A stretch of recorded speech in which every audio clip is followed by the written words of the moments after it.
नमस्कार बच्चों। बेटा पिछली क्लास में हमने पढ़ा था कि अल्फा 6 होता क्या है। अल्फा 6 के अलावा हमने जो पढ़ा था वो क्या था, वो था बीटा 6। इसके बाद हमने बीटा स्पेक्ट्रम पढ़ा था और बीटा स्पेक्ट्रम के बाद हमने पढ़ा था आंतरिक रूपांतरण, कि आंतरिक रूपांतरण होता क्या है। इसके बाद हमने पढ़ा था प्रकाश विद्युत प्रभाव क्या होता है। इतना हमने पिछली क्लास में पढ़ा था। बेटा अभी इस यूनिट का एक लास्ट टॉपिक बाकी है, और जो अपने पास इस यूनिट का लास्ट टॉपिक है वो क्या है, वो अपने पास है अल्फा 6 का गेमोव सिद्धांत, या बेटा इसका दूसरा नाम है सुरंग सिद्धांत। कि अल्फा 6 जो होता है उसका गेमोव सिद्धांत बोल दो, या का क्या बोल दो, इसको सुरंग सिद्धांत बोल दो। तब देखो अल्फा 6 का गेमोव सिद्धांत या सुरंग सिद्धांत होता क्या है। तो बेटा गेमोव एक वैज्ञानिक था। उस वैज्ञानिक ने क्या किया, क्वांटम यांत्रिकी, मतलब हमने जो क्वांटम पढ़ा है उस क्वांटम फिजिक्स की कह दो या क्वांटम यांत्रिकी की जो सुरंग प्रभाव था क्वांटम यांत्रिकी का, उस सुरंग प्रभाव की सहायता से नाभिक के अल्फा 6 के लिए एक सिद्धांत दिया। ठीक है कि जब सुरंग प्रभाव कहाँ पे था, क्वांटम भौतिकी में था, वहां से इन्होंने एक क्या उठाया, सिद्धांत उठाया, और उस आधार पर किसी नाभिक के अल्फा 6 के लिए एक सिद्धांत दिया, जिसको क्या बोलते हैं, गेमोव सिद्धांत बोलते हैं या सुरंग सिद्धांत बोलते हैं। बड़ा इस सिद्धांत के अनुसार होता क्या, देखो इस सिद्धांत के मुख्यतः 3 बिंदु थे। इन 3 बिंदुओं में जो पहला बिंदु अपने पास था वो क्या था, कि जो भी अपने पास उत्सर्जित होने नाभिक है, नाभिक से जो अल्फा कण क्या होगा, उत्सर्जित होगा। तो बेटा नाभिक से जब अल्फा कण उत्सर्जित होता है तो उत्सर्जित होने से पूर्व, उत्सर्जित होने से पूर्व जो अपना अल्फा कण था, अल्फा कण नाभिक में स्थित होता है। मतलब उत्सर्जित होने से पहले जो अल्फा कण था वो कहां पर स्थित होता है बेटा, नाभिक के अंदर स्थित होता है। दूसरा जो इस गेमोव सिद्धांत के अनुसार दूसरा जो अपने पास पद था वो क्या था, कि देखो अल्फा कण है वो नाभिक में गतिशील रहता है तथा विभव रोधिका जो उसे होती है वो रोके रखती है। मतलब नाभिक की अगर हम बात करते हैं, नाभिक में अल्फा कण कैसा होता है, गतिशील होता है। और इस गतिशील अल्फा कण को विभव रोधिका की बात करते हैं। बेटा विभव रोधिका हमने पढ़ी इसी चैप्टर में शुरुआत में पढ़ी थी। जो विभव रोधिका होती है वो इस अल्फा कण को रोके रखती है, रोक मतलब आगे नहीं जाने देती, उत्सर्जित नहीं होने देती। अब लास्ट जो इस आधार पर जो तीसरा सिद्धांत तो अपने पास बताया था, उसमें क्या होता है कि जो अल्फा कण होता है बेटा वो अल्प ऊर्जा के कारण, कि थोड़ी सी ऊर्जा, अल्प ऊर्जा अगर उस अल्फा कण को मिल जाती है तो वो विभव रोधिका को सुरंग प्रभाव द्वारा पार कर देता है। मतलब अल्प ऊर्जा से ही अगर हम अल्फा कण को, या कह दो नाभिक में जो अल्फा कण उपस्थित रहता है उसको अगर हम अल्प ऊर्जा प्रदान कर दे तो इस अल्प ऊर्जा, और ये अल्प ऊर्जा कौन सी ऊर्जा होती है, दहली ऊर्जा, जो हमने पढ़ा है बेटा, पढ़ी थी इसी चैप्टर में। इस अल्प ऊर्जा से ही सुरंग प्रभाव के द्वारा वो किसको पार कर जाता है, विभव रोधिका को पार कर जाता है। और विभव रोधिका को पार करके कहां पर आ जाता है, उत्सर्जित होता है, नाभिक से बाहर निकल जाता है। ठीक है, अगर हम ग्राफ बनाएं, ग्राफ किस किस के बीच में बनाएंगे, तो नाभिक के अंदर और बाहर अल्फा कण की स्थितिज ऊर्जा का ग्राफ बनाएंगे। कि अपने पास नाभिक के अंदर की बात करते हैं और नाभिक से बाहर की बात करते हैं, तो नाभिक के अंदर और बाहर की स्थितिज ऊर्जा का जब हम ग्राफ खींचते हैं तो बेटा अपने पास जो ग्राफ प्राप्त होता है वो ऐसा होता है लगभग,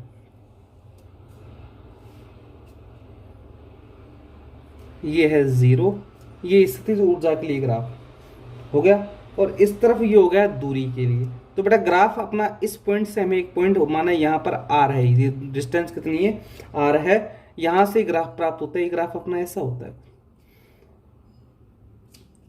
एक ये इसका एक पॉइंट हो गया जहां पर आर सी है, ये इसका माना मध्य बिंदु हो गया, न्यूनतम मध्य का मान हो गया, और ये हो गई दूरी कितनी है r, जो आगे की तरफ क्या हो रही है, जा रही। बेटा ये जो वक्र है ये एक आयताकार विभव रोधिका के समान होता है, मतलब जो अपना ये वक्र यहाँ पे प्राप्त हुआ है वो कैसा होता है, एक आयताकार विभव रोधिका के समान होता है। और ये जो आयताकार विभव रोधिका के समान होते हैं, इसके कारण ही अल्फा कण के पारगमन की प्रायिकता होती है। और बेटा अल्फा कणों के जो पारगमन की प्रायिकता होती है उसको देखो यहाँ पर किसके लिए, गेमो सिद्धांत के अनुसार उस अल्फा कण की पारगमन की प्रायिकता को निम्न सूत्र से दर्शाया जाता है, और वो सूत्र क्या होता है, T बराबर 16 E V0 माइनस ई की पावर -2 अल्फा आर। बेटा यहाँ पर मैं अल्फा ले रहा हूं क्योंकि आपके जो नोट्स मैंने आपको भेजे हैं उनमें यहाँ पर क्या था, अल्फा था। ठीक है, अगर हम बुक की बात करें, आपकी जो बुक है उसमें अल्फा के स्थान पर के लिया होगा, ये नियतांक एक जी, हमने अल्फा लिया, वैसे क्या ले लिया, के क्या आएगा, अल्फा कण का नियतांक आएगा, हमने इसको अल्फा से ले लिया सीधा का सीधा। ठीक है, अगर यहाँ पर हम मान देखो, सारा मान नियत है, तो लगभग टी का जो मान होता है बेटा वो किसके बराबर होता है, लगभग e की पावर -2 अल्फा आर, मतलब ये वाले पद, ये तो देखो अंतर्नाक के बराबर आता है यहाँ से, तो उसका मान लगभग टी का मान उसके बराबर होता है। ठीक है, गेमो ने क्या कहा था बेटा यहाँ पर, अब गेमो के अनुसार कि जो विभव रोधिका है जिसको अल्फा कण क्या करता है, पार करता है सुरंग प्रभाव के द्वारा, ठीक है, तो उसमें आर से आरसी दूरी तक, हमने ग्राफ में दर्शाया ना, आर से आरसी दूरी तक विभव रोधिका को पार करने के लिए, विभव रोधिका को पार करने की प्रायिकता निम्न सूत्र से दर्शाते हैं, सूत्र से दर्शाते हैं कि जिससे विभव रोधिका को हम क्या करते हैं, पार कर जाता है अल्फा कण। और बेटा इसके लिए जो सूत्र होता है अपने पास, वो सूत्र देखो होता क्या है, तो वो सूत्र होता है log t बराबर -2 r से कहां तक गया है, rc तक, तो इसके लिए होगी लिमिट r से rc अल्फा dr। ये सूत्र होता है, इस सूत्र के द्वारा r दूरी से rc दूरी तक जो विभव रोधिका होती है उसको पार करने की जो प्रायिकता होती है उसका ये सूत्र होगा। ठीक है बेटा, यहाँ पर देखो हमने अल्फा के लिए मैंने आपको बताया था नियतांक है जिसको के से भी लिख सकते हो अल्फा से, तो अल्फा जो नियतांक है यहाँ पर, इस अल्फा नियतांक का जो मान होता है वो होता है अपने पास, ये होता है बेटा √2m अपोन में h बार स्क्वायर, और ये होता है V0 माइनस ई। ठीक है, अगर हम इसको आगे सोल्व करें तो आगे कैसे सोल्व होगा, अल्फा बराबर बेटा अंदर से ई कॉमन ले लो तो क्या हो जाएगा 2me अपोन में h बार स्क्वायर, ये क्या बचेगा V0 अपोन में ई, और यहां से कॉमन तो यहाँ पे क्या बच गया माइनस का। ठीक है, अब यहाँ पे कंडीशन लगाते हैं, और बेटा यहाँ पर जो कंडीशन लगती है वो देखो कंडीशन होती क्या है कि v जो होता है V0 वो किसके बराबर होता है, e के बराबर होता है, लगभग बराबर है, अगर सीधा बराबर करोगे तो 0 आ जाएगा यहाँ से मान। ठीक है, और ऐसी स्थिति में जब ये बराबर होता है तो जो RC होता है वो R के बराबर होता है, यानी कि RC किसके बराबर हो गया, R के। और ऐसी स्थिति में हम ये कंडीशन लगा रहे हैं गेमो सिद्धांत के लिए, जो V0 अपोन में E है इसका मान बेटा किसके बराबर हो जाएगा, देखो इसके अनुसार तुलना करो आप, V0 की जगह RC लिखा हुआ है, E की जगह R लिखा हुआ है, तो क्या हो जाएगा RC अपोन में R, ये इसके कैसा हो गया, बराबर हो गया। ये मान हम अल्फा की जगह रखते हैं तो देखो अपने पास क्या आएगा, अल्फा बराबर हो गया √2me अपोन में h bar square, RC upon में R और माइनस में 1 हो गया, या इसको क्या लिख सकते हो √2me अपोन में h बार स्क्वायर, ये हो गया RC अपोन में R माइनस 1 की पावर हाफ, क्योंकि रूट है, रूट का मतलब पावर कितनी होती है बेटा, हाफ होती है। ये जो अल्फा का मान है आप समीकरण नंबर 1 में रख दो, तो रखो समीकरण 1 में मान रखने पर, रखो समीकरण 1 में मान क्या आएगा, जब रखेंगे तो ये आ गया log t बराबर -2 r से कहां तक लिमिट आर सी तक है। और अंदर का जो मान अपने पास बेटा आया था वो मान क्या है, देखो ये मान है अपने पास रूट 2me अपोन में एच बार स्क्वायर। यहाँ पे क्या हो गया, आर सी अपोन में आर -1 की पावर हाफ। और आगे क्या था बेटा, अल्फा के आगे था डी आर, तो ये आगे हमने लगा दिया, डी आर लगा दिया। अब यहां पर हम मानते हैं माना कि जो आर है इस आर को हम मानते हैं, और है यहां पर हम मान रहे माना आर जो है उसका मान है r c cos square theta. मतलब आर को हमने किसके बराबर मान लिया, r c cos square theta के बराबर मान लिया। और बेटा इसको दे दो समीकरण नंबर, तो ये आगे काम आएगी। यहां पर हम मान रखेंगे, तो आर को किसके बराबर माना है हमने, r c cos square theta. तो यहां से बेटा अगर देखो अपने हमने माना था आर जो था उसको किसके बराबर माना, r c cos square theta.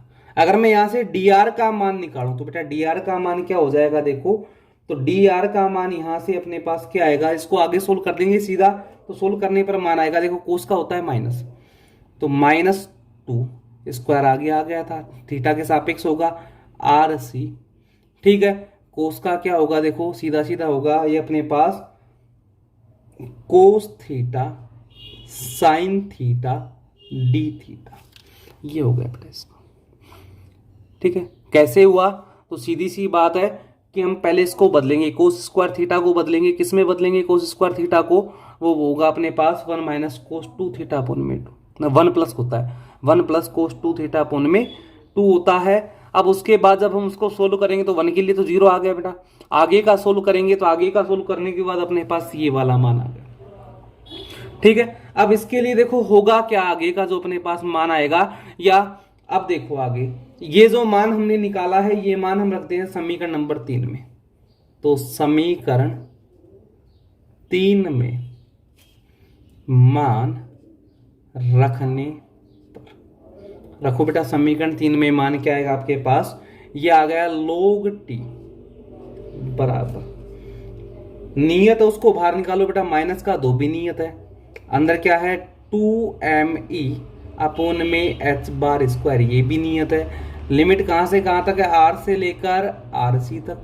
Alpha का मान अपने पास इसके अलावा अंदर क्या था, तो अल्फा का मान अपने पास था बेटा, अंदर जो मान अपने पास अल्फा का था वो था आर सी अपोन में आर -1 की पावर हाफ, और डी आर की जगह 2 तो बाहर ले लिया, अंदर क्या लिखोगे r c cos theta sine theta d theta, रख दिया मान। अब इसको आगे सोल्व करते हैं, तो देखो यहां से मान क्या आएगा -2, ये हो गया 2me अपोन में h बार स्क्वायर, आर से लेकर कहां तक है, आर सी तक। बेटा लघुत्तम ले लो, लघुत्तम लोगे तो क्या आएगा, यहां से मान आएगा आर सी अपोन में आर, पहले इसी का मान रख लो, देखो यहां से मान निकालो आर सी अपोन में आर, यानी कि क्या आएगा 1 अपोन में कोस स्क्वायर थीटा माइनस में 1, पावर हो गई आधी r c cos theta sine theta d theta, r c upon में आर का मान रख दिया हमने। अब यहां पर अब ले लो लघुत्तम, क्या आएगा -2 रूट 2me अपोन में h बार स्क्वायर, ये हो गया आर से आर सी तक, अंदर क्या आएगा, ये आ गया बेटा कोस स्क्वायर थीटा, ऊपर आएगा 1 minus cos square theta, power आदि r c cos theta sine theta d theta, हो गया मान। जब इस मान को हम आगे सोल्व करेंगे तो अपने पास देखो मान क्या आएगा, यहां पर देखो 1 माइनस कोस स्क्वायर थीटा किसके बराबर होता है, तो बेटा 1 माइनस कोस स्क्वायर थीटा जो अपने पास होता है वो होता है साइन स्क्वायर थीटा, आर से आ गया आर सी, ये हो गया साइन स्क्वायर थीटा अपोन में कोस स्क्वायर थीटा की पावर आधी r c cos theta sine theta और डी थीटा। घात बेटा आधी है मतलब वर्गमूल लेना पड़ेगा, और बेटा इसका वर्गमूल क्या हो जाएगा, घात हट जाएगी ऊपर की, मतलब साइन थीटा अपोन में क्या आ गया कोस थीटा हो गया अपने पास। करो सोल्व, क्या आएगा जब करेंगे आगे, तो ये आ गया अपने पास मान -2 रूट 2me अपोन में h बार स्क्वायर, आर से आर से, ये हो गया साइन थीटा अपोन में कोस थीटा, इनटू में r c cos theta sine theta d theta. बेटा कोस से कोस कैंसिल हो गया, क्या बचा -2√2m_e अपोन में h बार स्क्वायर। अंदर का मान क्या है, लिमिट है r से लेकर rc तक, ये हो गई इसकी लिमिट। और इस लिमिट में मान देखो यहां पर क्या आएगा, ये हो गया rc sine square theta d theta. बेटा rc नियत है, इसको भी कहाँ निकाल लो, बाहर निकाल लो। तो अपने पास जो मान आएगा वो क्या हो जाएगा, देखो यहां से ये आया -2rc, अंदर का मान क्या है 2me अपोन में h बार स्क्वायर। r से rc साइन स्क्वायर थीटा का करना है, तो बेटा साइन स्क्वायर थीटा को तोड़ दो, क्या आएगा 1 - cos 2 थीटा अपोन में 2 डी थीटा। हो गया मान। अब हमें इसका क्या करना है बेटा, समाकलन करना है। तो इसका समाकलन देखो करो कैसे आएगा इसका समाकलन अपने पास। तो इसका समाकलन यहां से होगा, ये हो गया -2rc अपोन में क्या आएगा 2 भाग आ जाएगा बाहर, अंदर क्या बचा बेटा 2me अपोन में h बार स्क्वायर। हो गया अपने पास जो मान था। अंदर का मान देखो अब अपने पास होगा क्या, इसके अलावा जो मान आएगा अंदर का वो मान अपने पास होगा क्या। तो बेटा अंदर के मान को हमें सोल्व करना है। जब हम अंदर के मान को सोल्व करेंगे तो अपने पास जो मान आएगा वो क्या होगा, देखो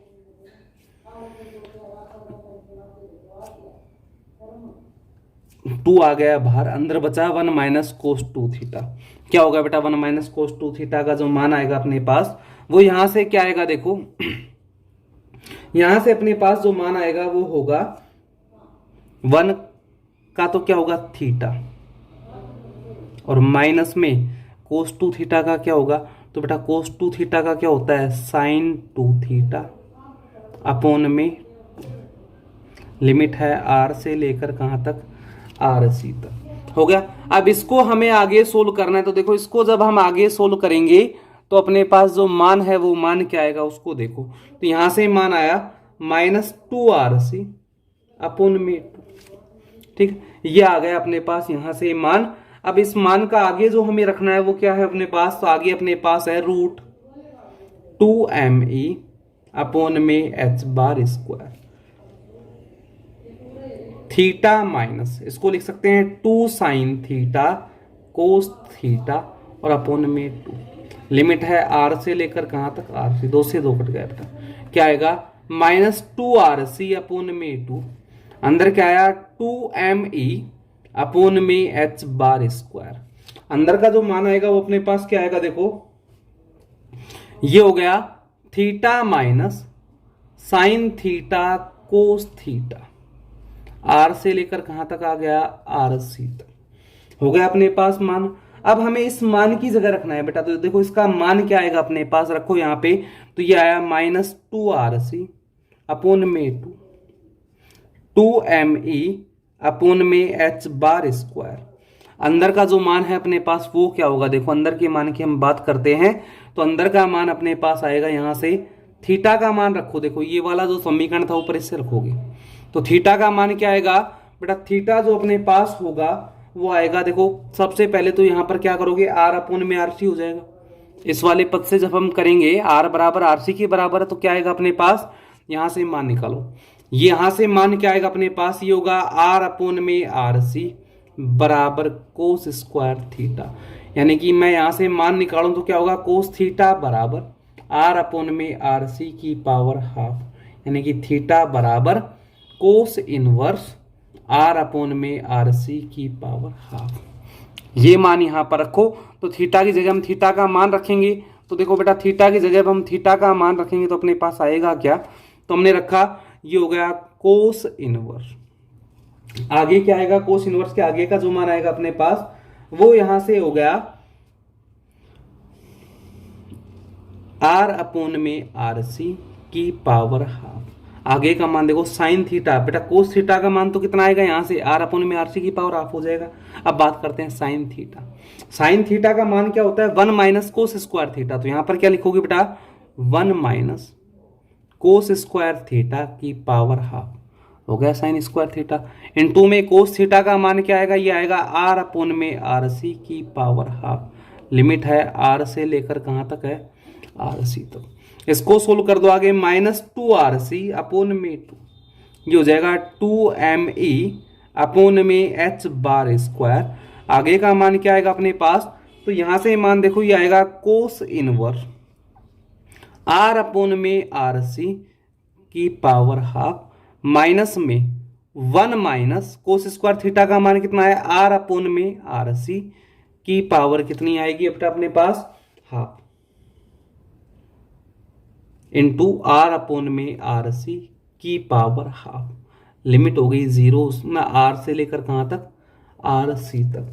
ये आ गई बेटा इसकी लिमिट। अब हम इसको आगे सोल्व करेंगे, तो देखो आगे इसको कैसे सोल्व किया जाएगा, तो बेटा बाहर माइनस है, इस माइनस को अंदर गुणा कर दो। जब बाहर वाले माइनस को आप अंदर गुणा करोगे तो आपके पास मान क्या आएगा, ये बताओ। यहां से काट दो इसको, क्या बचेगा, r c root 2me upon में h bar square.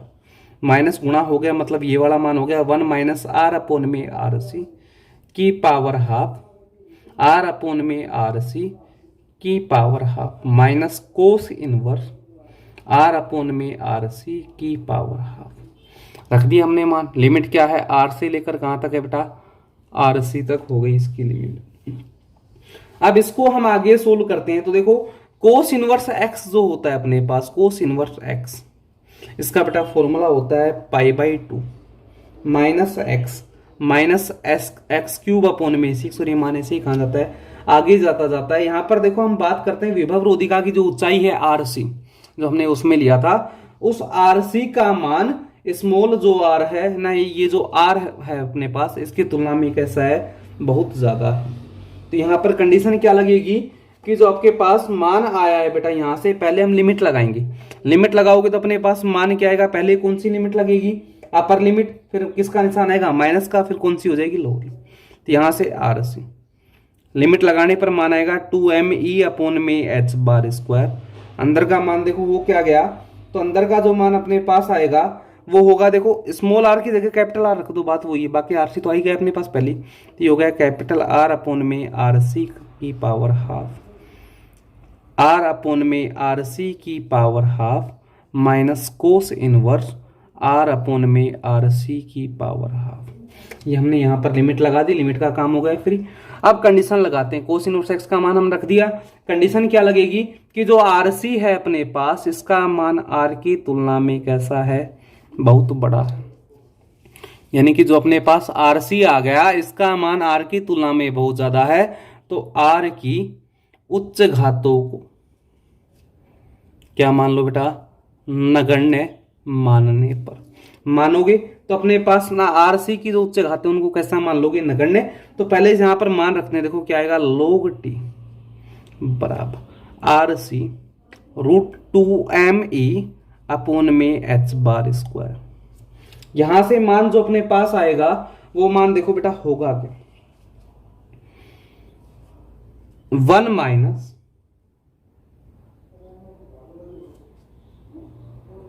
R upon में आर सी की पावर हाफ, आर अपोन में आर सी की पावर हाफ, माइनस में रखोगे तो क्या आएगा, π/2 माइनस में क्या आएगा, आर अपोन में आर सी की पावर हाफ, और आगे का जो पद हो जाएगा बेटा वो कितना हो जाएगा, नगण्य। उसको हमने क्या मान लिया, 0 मान लिया। तो अपने पास जो मान आ गए यहाँ पे, वो अपने पास क्या आया, ये आया log t बराबर r c root 2me upon में h बार स्क्वायर हो गया। आगे का मान अपने पास क्या था इसके बाद, तो ये मान अपने पास था r अपोन में आर सी की power half, 1 minus r upon में आर सी की पावर हाफ। इसको आगे सोल्व किया, माइनस में अपने पास क्या था, तो बेटा माइनस अपने पास ये हो गया था π/2 माइनस आर अपोन में आर सी की पावर हाफ। इसको आगे सोल्व करना है बेटा। देखो यहां पर भी वही कंडीशन लगाएंगे, सेम माइनस के साथ है, मतलब इसका मान बहुत ज्यादा, तो ये मान ना के बराबर हो गया। और जब ये मान ना के बराबर होगा मतलब एक आएगा यहां से मान, तो इसको आप क्या लिख सकते हो, वही कंडीशन लगाने के बाद रूट 2me अपोन में h bar square, r upon में आर सी की पावर हाफ। यहां से तो एक में से घटाओगे ना के बराबर, मतलब एक ही रह गया, तो इंटू में 1 लिखो चाहे मत लिखो, माइनस पाई बाई 2 और माइनस माइनस हो गया प्लस, आर अपोन में आर सी की पावर हाफ। बेटा दोनों में से कॉमन क्या आ गया वो देखो अपने पास, या एक और एक कितने हो गए 2, तो यहां से मान आ गया r c root 2m e upon में एच बार स्क्वायर, ये हो गया 2 आर अपोन में आर सी की पावर हाफ और माइनस क्या होगा अपने पास पाई बाई 2 हो गया बेटा मान। अब इस मान को आगे हमें सोल्व करना है, तो इस मान को देखो हम कैसे क्या लिख सकते हैं इस मान का, कि जो अपने पास ये भार वाला मान है वो इसके साथ भी गुणा है, और भार वाला बेटा जो मान है वो इसके साथ भी गुणा है, तो हम इसको दोनों के साथ अलग अलग गुणा कर देते, तो अपने पास मान क्या आएगा, ये आएगा r c root 2m e upon h bar square into 2 r upon में आर सी की पावर हाफ और माइनस में r c root 2m e upon में एच बार स्क्वायर इंटू में क्या आएगा पाई बाई 2। दोनों के साथ बेटा हमने वो मान रख दिया, और इसको दे दो आप अगला समीकरण, जो अपने पास कितना आएगा अगला समीकरण 3 हो गया, तो मतलब ये आएगा शायद 4 आएगा। ठीक है, इतना करने के बाद हमें करना क्या, देखो अल्फा कण की हमें स्थितिज ऊर्जा निकालनी। कौन से कण की निकालोगे, अल्फा कण की स्थितिज ऊर्जा। तो क्या होगी अपने पास अल्फा कण की जो स्थितिज ऊर्जा होगी बेटा वो क्या होगी, तो हमें यहां पर निकालनी है अल्फा कण की स्थितिज ऊर्जा। क्या होता है स्थितिज ऊर्जा का फॉर्मूला, के Q1 Q2 अपोन में आर। बेटा यहाँ पर जो स्मॉल आर है वो कैपिटल आर सी के बराबर है, ये हमने अभी पीछे पढ़ा था। तो यहाँ पर मान क्या आएगा अपने पास, देखो ई का जो मान आ गया है अपने पास, या कह दो स्थितिज ऊर्जा का जो अपने पास मान आ गया है वो क्या आएगा, के Q1 का मान कितना है, नाभिक का आवेश जेड ई, Q2 का मान अल्फा कण का आवेश 2e अपोन में दूरी हो गई आर सी। यदि मैं यहां से आर सी का मान निकालूं तो क्या आएगा अपने पास, ये आ गया के 2k जेड ई स्क्वायर, या लिखना चाहूं तो क्या आएगा आर सी बराबर 2z ई स्क्वायर अपोन में 4 पाई एप्सिलॉन 0। ये आ गया बेटा किसका मान, आरसी का, और इनटू में क्या आ जाएगा नीचे ई, गुणा में था कहां पे जाएगा, ये भाग में आएगा ये। ठीक है बेटा, ये अपने पास आ गया मान, आरसी का मान निकाल दिया। और बेटा जो अपने पास समीकरण 4 था उसमें देखो पाई बाई 2 का जो हमें मान रखना है वो मान ये आएगा जेड ई स्क्वायर अपोन में 4 पाई एप्सिलॉन ना, 4 एप्सिलॉन, पाई नहीं है बेटा, पाई तो ऊपर चला गया ना, मतलब यहीं से इस वाले समीकरण से हम मान निकालेंगे। देखो यहां से पाई बाई 2 का मान, तो पाई गया ऊपर गुणा में, अपोन में आ गया 2, हो गया पाई बाई 2। इसका जो मान यहां से आप रखोगे, देखो पाई ऊपर गया 2 नीचे आ गया, तो ऊपर कितना बचा, ये बचा है जेड ई स्क्वायर, 4 ऐसे कैसा एप्सिलॉन 0 ई, ये आरसी गुणा में था कहां पे आ जाएगा भाग में। ये हो गया बेटा पाई बाई 2 का मान, और ऊपर वाला मान किसका आ गया आरसी का। दोनों के दोनों मान हमें कहां रखने हैं, तो समीकरण 4 में यहां से मान रख दो, रखो बेटा समीकरण 4 में मान रखने पर, रखो समीकरण 4 में मान रखने पर अपने पास क्या आएगा, तो ये अपने पास आ गया देखो log t बराबर आरसी।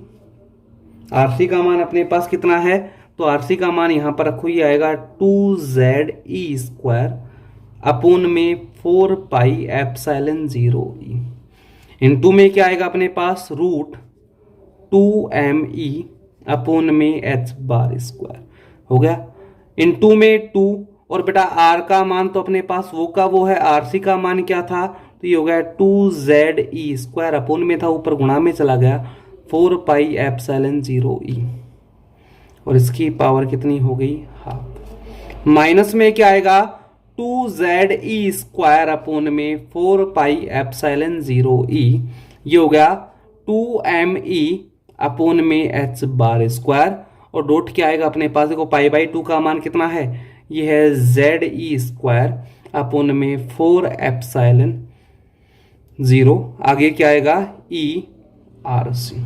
ये आ गया बेटा log t का मान। और बेटा जब इसको सोल्व किया जाता है आगे, तो अपने पास जो log t का मान आता है वो आता है 1.29 r की पावर हाफ z की पावर हाफ माइनस में 1.72 e की पावर हाफ और आगे आता है z। ये यहां से मान आता है जब इस वाले पद को सोल्व किया जाता है पूरे को, तो ये वाला मान हमें प्राप्त होता है।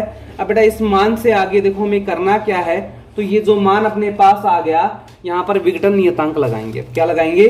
विघटन नियतांक। और बेटा विघटन नियतांक होता क्या, देखो विघटन नियतांक को हम किससे प्रदर्शित करते हैं? लैम्बडा से, मैंने आपको पहले भी बताया था। तो विघटन नियतांक लैम्बडा बराबर क्या होगा अपने पास? ये हो गया एफ टी, कैपिटल टी आएगा क्योंकि कैपिटल टी ले रहे हैं हम। बेटा लोग ले लो, दोनों लोग लेने पर अपने पास मान क्या आएगा? लोग लेने पर ये आ गया लोग लैम्बडा बराबर लोग एफ टी। ए इंटू बी लगा दो बेटा। ए इंटू बी जब हम यहां पर लगाएंगे तो अपने पास मान क्या आएगा? ये हो गया लोग लैम्बडा बराबर लोग एफ प्लस में लोग टी। और लोग टी का मान कितना आया? समीकरण नंबर 5 में देख लो। तो समीकरण 5 में जो लोग टी का मान है वो यहां पर रख दो। क्या आएगा अपने पास? ये हो गया लोग लैम्बडा बराबर लोग एफ प्लस में इसका मान है 1.29 आर की पावर हाफ जेड की पावर हाफ माइनस 1.72 ई की पावर हाफ जेड। ये रख दिया हमने लोग टी का मान। और बेटा ये कहलाता है गेमोव सिद्धांत, और ये गेमोव सिद्धांत का क्या कहलाता है? समीकरण कहलाता है।